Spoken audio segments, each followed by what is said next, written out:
Hi everyone, today I want to talk a little bit about something called a dopamine detox. So you may want to try it and I will show you how you can do that if you want to try it. And the purpose of doing a dopamine detox is that so that you can in general feel better than you're doing right now.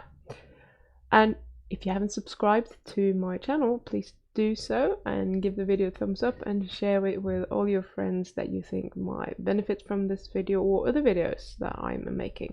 And especially those friends that you have that seem to can't let go of their phones, they're staring at their screens constantly.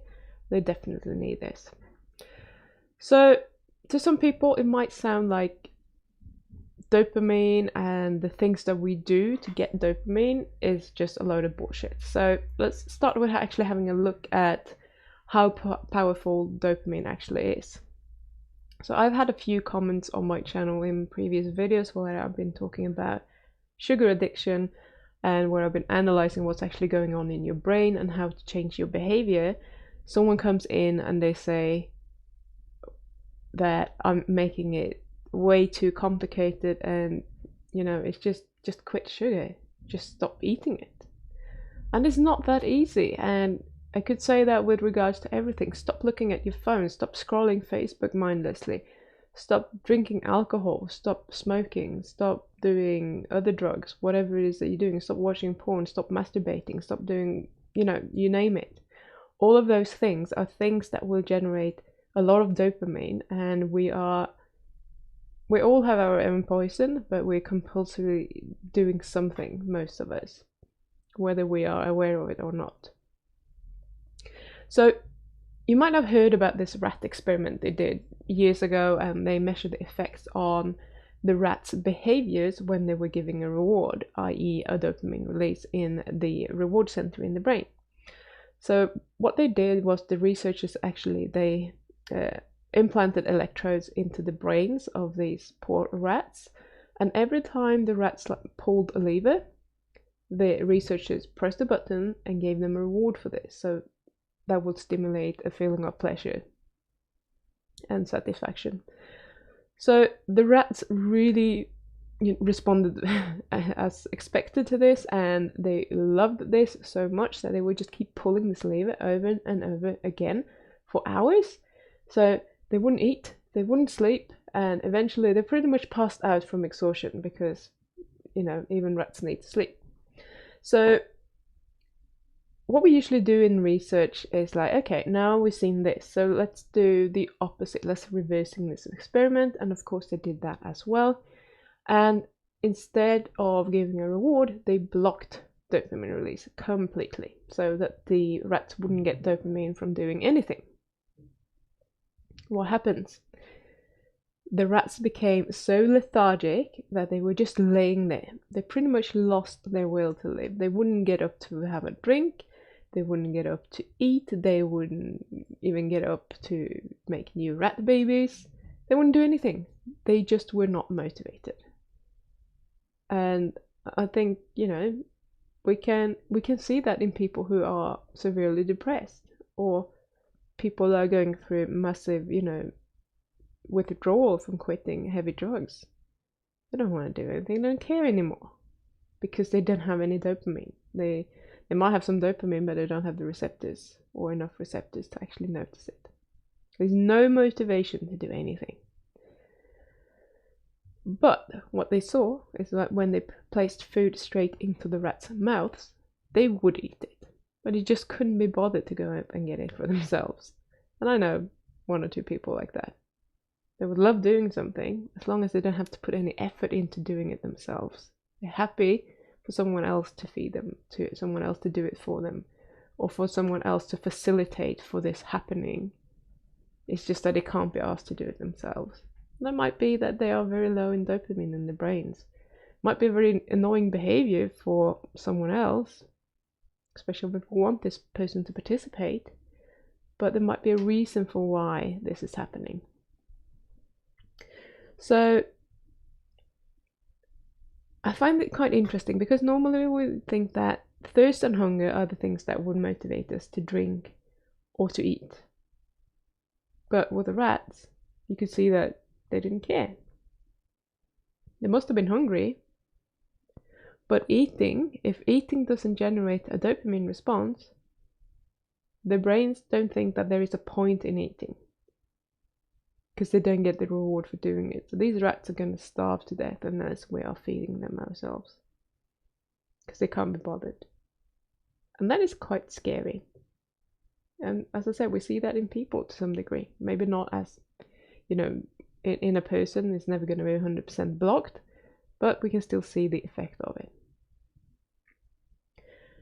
So, I mean, as I said, this might be a little bit extreme, but I think that we can learn a few things from this. And what we can see is that our brains are making priorities and of how we are going to spend our energy depending on how much dopamine we expect to get from that activity.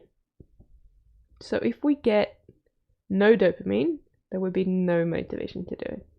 If there is a small dopamine release, take it or leave it. We're not going to be that motivated. We might do it or might not, depends on if we have anything better to do or not. If there's a choice between something that gives you a little bit of dopamine and something that gives you a huge amount of dopamine, you're going to choose every time, 100% of the time, you're going to choose the thing that gives you 100% dopamine release, not the 50% or 20%. Now, we are humans, so we can think rationally. So if this goes to food, we might not go for the ice cream every time because we have a rational mind. We can think that that is not healthy for us, and we realize that it has different health complications and long-term effects, etc. And that is what is saving us. But if you just went on instinct, if you were an animal that didn't have that rational part of the brain, you would go for the ice cream every single time. So if you have a behavior like eating sugar or whatever it might be, you will want to do it over and over again. Why would you stop? It feels good. It feels really good when you're doing it. Just doesn't feel so good afterwards necessarily. So the interesting thing here is that you know that eating ice cream will make you feel good. But just thinking about it will also make you feel good, because just thinking about it will have a dopamine release. So whenever you go to the shop and you buy the ice cream, you're probably going to feel quite good in that moment because you anticipate the dopamine release, and just anticipating it will allow your brain to release some dopamine.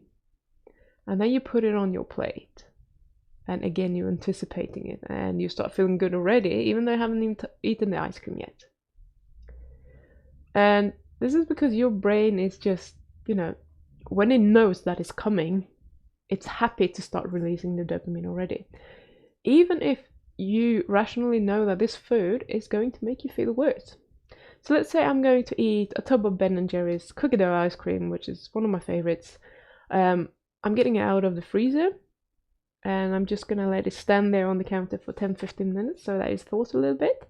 Just getting it out just builds up this anticipation in me. Oh, I'm going to feel really good, and I'm going to start salivating, and, I'm smiling, and I'm, all excited inside that I'm going to eat some really good ice cream.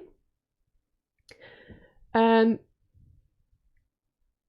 the fact that I know that also my sinuses might be more clogged the next morning, I might start producing a lot more mucus, because dairy does that to me. If it's late in the evening, it might prevent me from sleeping very well, because eating late is not really agreeing with quality sleep. I might wake up with a headache tomorrow because I could overconsume sugar. And on top of that, I'll probably be tired all day, and I know that if I don't sleep well and I'm going to be tired, I'm going to have cravings all day next day, and that's going to feel terrible. And I'm probably going to be hungry as well, because if I'm eating late, and especially something that contains a lot of carbohydrates, I'm usually waking up hungry. So, and I will probably have cravings for more sugar tomorrow. So I know all of that. And when I put it like that, my rational part of the brain is like, doesn't make any sense. Why on earth would I eat ice cream? Why on earth would anyone put themselves through that just to get 15 minutes of pleasure? It does not make sense. Is it worth it? The rational brain says no way. Why would you do it? No, it's nothing that computes here. Is it really not worth it? But the reptilian brain, your instinct is saying yes, it's definitely worth it, because what is making us survive is things that release dopamine. So we want to do more of this. And that goes for a lot of things that we do on a daily basis. So I'm not going to specifically talk too much about what you can do when you're addicted to sugar or any other substance. I'm going to talk about the daily things that we are doing that give us those high dopamine releasing things. So I've given you a few examples before. So that could be, scrolling around on social media, whether that be Facebook or Instagram, or watching videos on YouTube. You might be playing computer games, you browse internet. Just take this website Wish, for example. I know plenty of people that can spend hours just looking at the things on there, or on their phones, and they just scroll through everything, and they click on random things just to see what the hell they are, because that's interesting. What the hell is this? Why would I need one of those?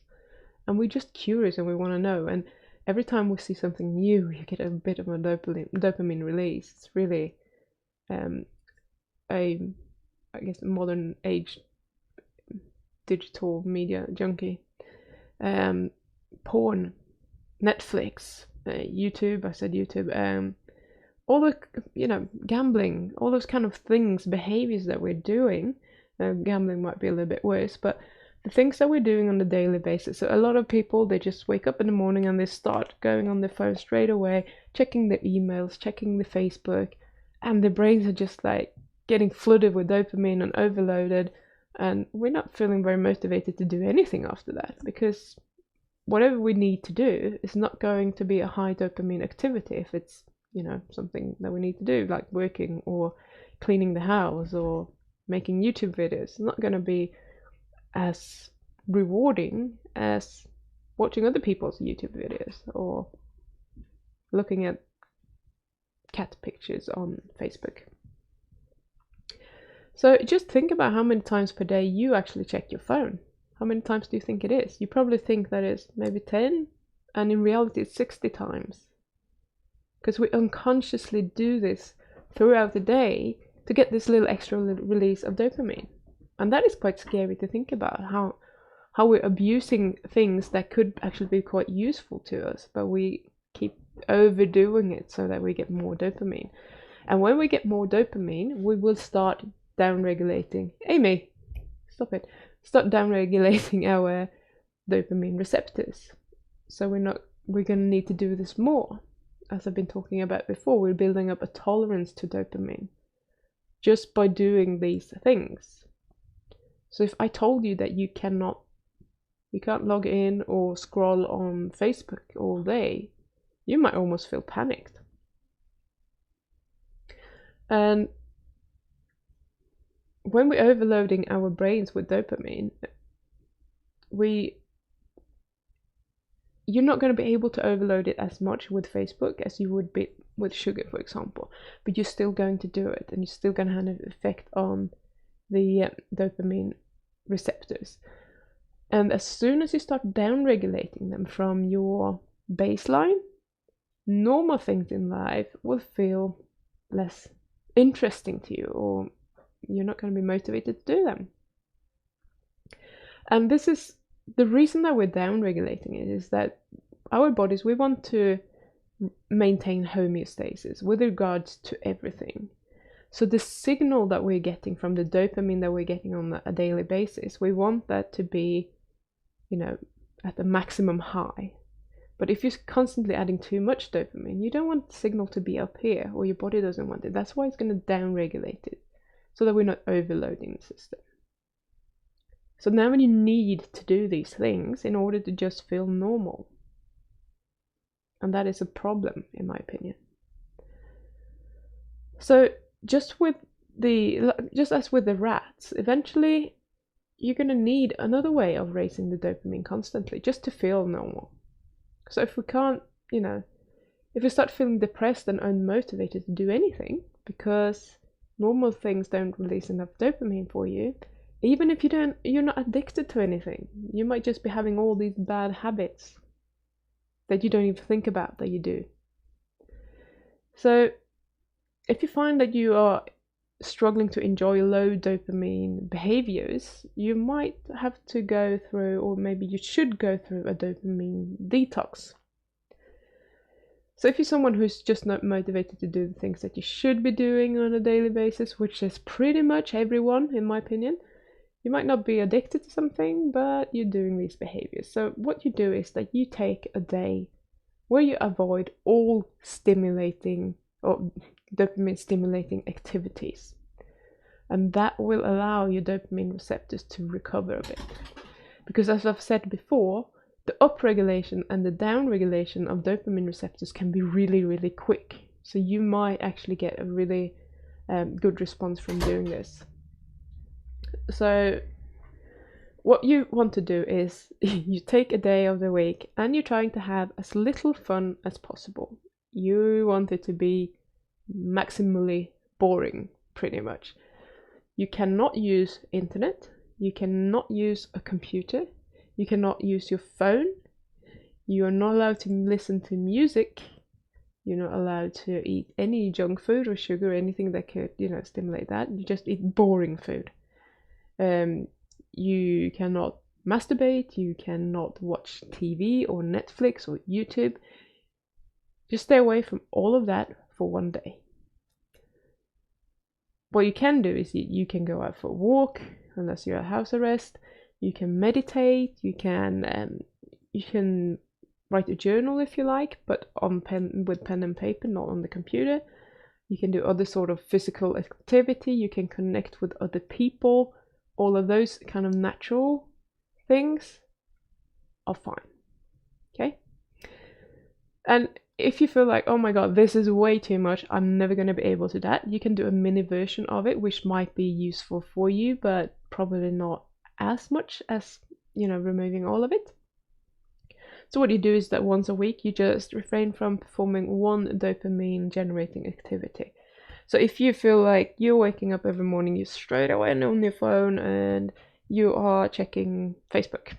If that is what's, your worst dopamine offender, what you do is one day a week, you're not allowed to do that for the whole day.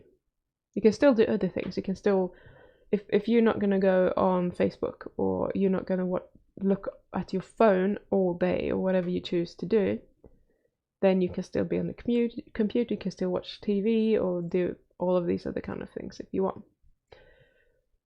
So if you've chosen an activity that you are usually doing many, many times per day, you will probably still experience a large amount of boredom that day.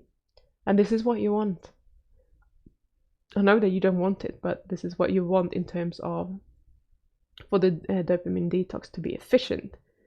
Because if you are not feeling bored, you are having something else stimulating enough dopamine to still maintain that level where your receptors are downregulated.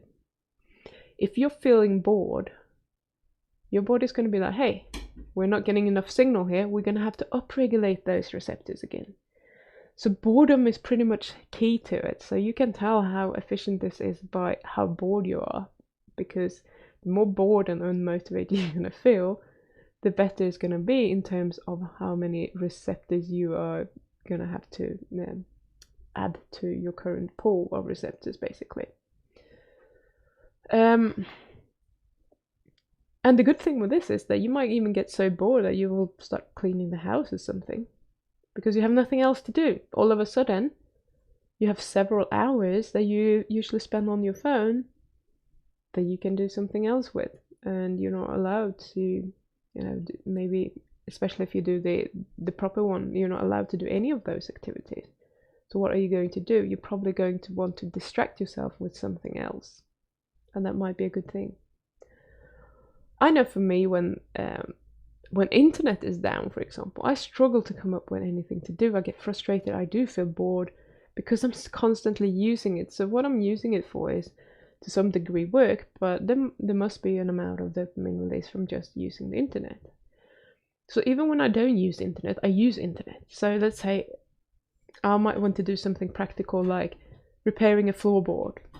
That was a bit random, just because the dogs were walking on the floor. But I'm not sure what the best way of doing this is because I've never done it before. What would I do? I will go on internet and I would check how to do that. But now I'm not allowed to.